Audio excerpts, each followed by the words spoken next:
Hey, what's going on? Welcome back to the channel. My name is Todd. Back in Vegas still, at the Wynn today. Took a little bit of a hit the other day, playing 2-5 here, actually, where I was pretty much even the bulk of the day and then got stacked in one big hand where I turned a flush, got it all in on the river on a paired board, and they just so happened to have a boat. So that was unfortunate. But I played a 1-3 session here last night, which was really nice. Kind of nice to just have one of those easy days with some relatively soft competition. And sometimes that's kind of nice, especially when you're trying to build a bankroll. So I think that's the plan today, actually. I'm just going to play 1-3. Lots of money gets thrown around, and we're going to see what happens. So with that said, let's hit the felt.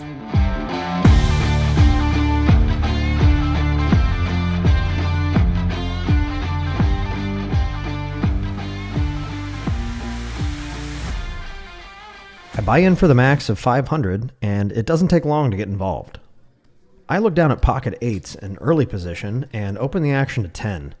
We see a call from middle position, the button, and the small blind, but when the action gets to the big blind, he decides 10 isn't nearly enough and moves his entire stack across the line. Now that sounds bad, but in reality, he only has 61, and this is most likely an attempt to pick up the dead money to rebuild his stack a bit, so I'm fine playing for 61 and seeing a run out. That said, I don't want to invite more players to the party by flatting this raise, and I don't think any of the players behind will want to call a 4-bet. So I isolate the big blind for 160, which does get everyone behind to fold. The flop and turn seem pretty safe, but just for good measure, we bank a boat on the river and win versus ace-8 suited.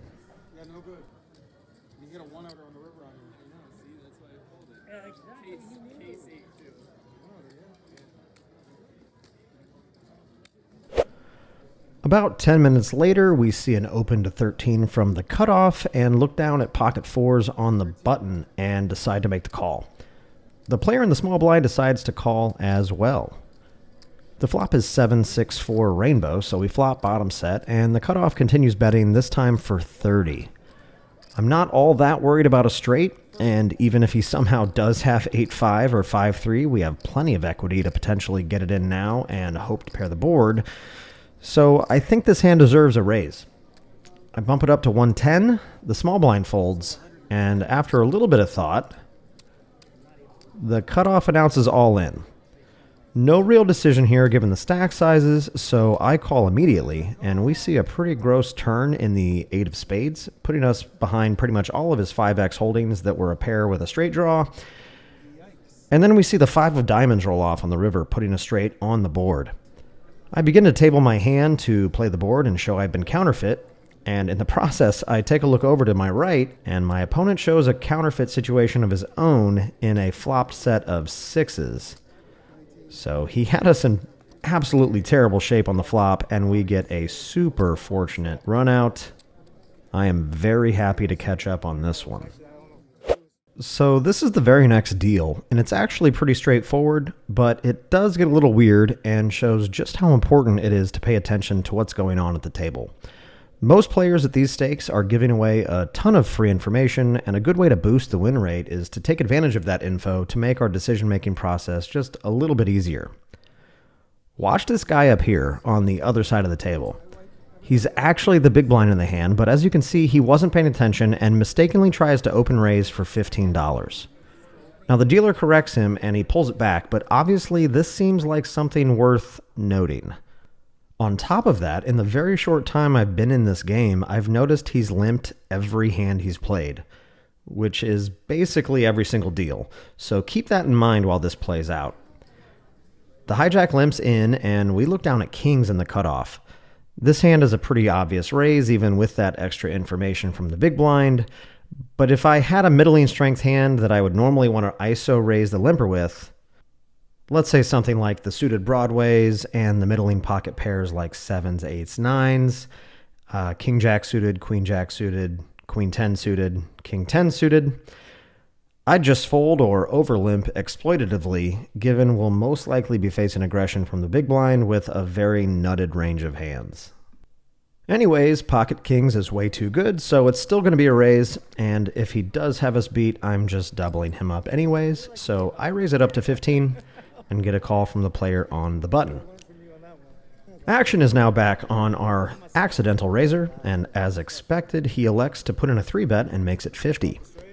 This isn't necessarily always aces. It could still be a couple of other hands that we have in really bad shape, like ace-king or queens. So there's no real decision here but to go all in and hope to avoid the snap call. And this is where it starts to go off the rails. Come on.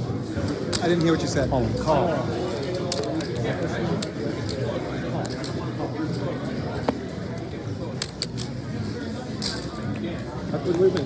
I went all in. He said call. He's all in. He said call, right? I said all in. He said all in. Okay, I thought you said that too, and I said maybe he said call. Wow. He said all in. I said all in. Okay. So as you can see, the dealer tosses me back my change and says call, but it took a couple seconds for this to really register with me and realize that he misunderstood my all in for call. Luckily, another player and I both realized this at around the same time.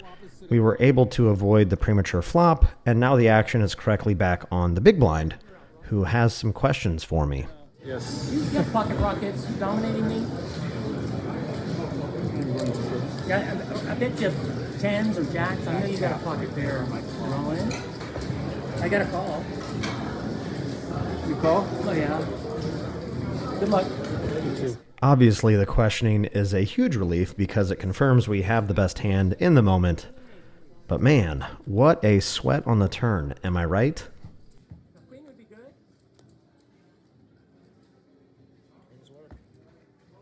What a beautiful time for me to raise 50.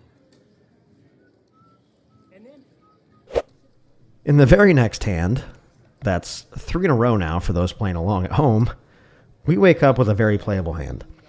The player to my immediate right limps, and I look down at ace-10 of clubs in the hijack. I definitely want to begin building a pot with these suited Broadway ace combos, so I raise to 15, and we get a call from the player in the small blind, and the limper comes along as well. The flop is queen-queen-10 two-tone, so we flop to pair, but this isn't exactly the kind of two-pair hand that we get to start blindly betting for value immediately. While we can certainly get called by worst hands in the form of flush and straight draws, the reality is we're in this hand 3 ways, and the low-stakes player pool loves to play the suited and offsuit Broadway hands, which I think increases the likelihood that one of them has a queen. So for that reason, I check for pot control. The front door flush comes in right away on the turn with the 5 of diamonds. The small blind checks, and we see a bet from the limper for 45. Yes, we have a pair, but I don't think we beat much of anything that bets this full size of the pot here, so I just decide to let it go and move on to the next one. My table breaks, so we get moved to the second table of the evening, and a few minutes later, I wake up with pocket 9s in the small blind. There's a min raise to 6 from the early position player with a couple of callers. This feels pretty weak from all players involved, so rather than call and play a hand that doesn't generally flop well out of position multi-way, I decide to take the aggressive route and raise to 40. Everyone folds pretty quickly, and I pick up a free 21 bucks. Half an hour later, I'm dealt pocket 10s in the big blind, and that same player does the min raise thing. You know the drill, we're not playing tiny pots with premiums, so I reach for chips, and as you can see, he folds before my chips even hit the felt. And a few minutes later, there's a limp from the player in middle position, and I look down at king-queen off next to act. Definitely worth a raise, so I bump it up to 15, and the small blind 3-bets to 55. Depending on the amount left behind, I would probably consider defending this hand if it was suited, but these offsuit combos are just an easy fold when this happens. About an hour and a half goes by before I get to play another hand. We are in early position, and I raise it up to 12 with pocket queens. Middle position and big blind come along, and we see a flop of ace, 6, deuce with a couple of diamonds. Checks to me, and this hand seems a little too weak to value bet and way too strong to bluff, so I check, and the middle position player checks behind.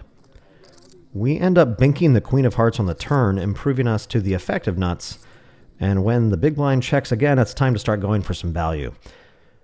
It's pretty unlikely that either player has an ace, though, now that the in-position player checked on the flop and the big blind has checked twice, so I really want to find a sizing that can still get called by a diamond draw, and I make it 20.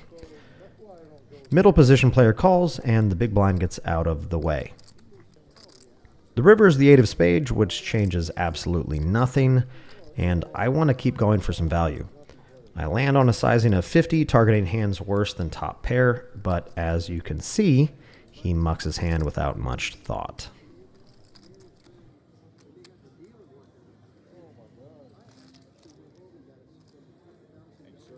About 25 minutes later, we're in the small blind and look down at the Cowboys, while the hijack, cutoff, and button all limp in.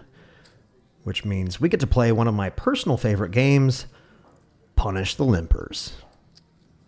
I raise to 23, the big blind says goodbye to a handful of chips, and apparently the other 3 players hate money too because they all decide to torch the additional 20 as well. Before I even have time to celebrate, the Cowboys decide it's 2022 and maybe their nickname is a little dated and can use a refresh. From now on, they'd prefer to be known by their newer, edgier name, the Ace Magnets. And this is confirmed by the Ace of Diamonds in the window. The identity crisis doesn't stop there, though. The dealer moves the ace out of the way, revealing the beautiful King of Spades, giving us the 3 amigos on a board with a flush draw. All I can do now is hope one of these 4 guys has an ace or a draw that I can extract some value with this monster hand, but when I bet 50, pretty much everyone snap folds. Still nice to win a decent pot, but the lack of flop action does sting a little bit. If you've made it this far into the session, thank you for sticking around. If you're not already subscribed, I would appreciate it if you click that big red button under the video and hit that notification bell so you don't miss any future sessions. Also, if you like the idea of sharing strategy and hand history feedback, we'd love to have you in our small but growing Discord community.